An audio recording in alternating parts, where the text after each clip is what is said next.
আসসালামু আলাইকুম।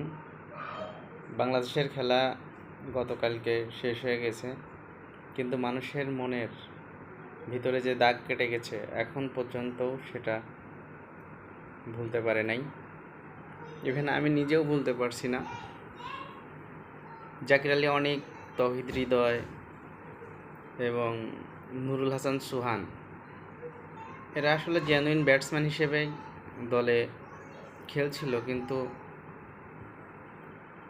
হৃদয় কিছু শাহিনশা আফ্রিদির উপরে রাগ দেখিয়ে ওইভাবে বলটা না মারলে হয়তো বা আউট হতো না।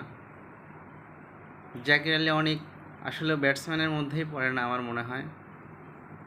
বল কোথায় কোন জায়গায় পড়তেছে সেটা না বিবেচনা করেই নিজে 20 ফিট 20 ইঞ্চি পিছনে দাঁড়িয়ে বল ব্যাটে হিট করলো। যখন হিট করছে তখনই বুঝতে পারছি যে ও আউট হয়ে যাবে।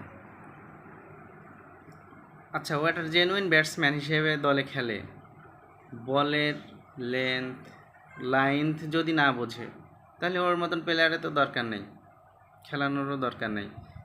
অ্যাজ এ ক্যাপ্টেন্সি হিসেবে সে দলে খেলতেছে, তাহলে সে যদি ওইটুকুই না বোঝে বা এতটুকুই বোধগম্য না হয় তাহলে ওর কিসের জন্য দলে খেলবে।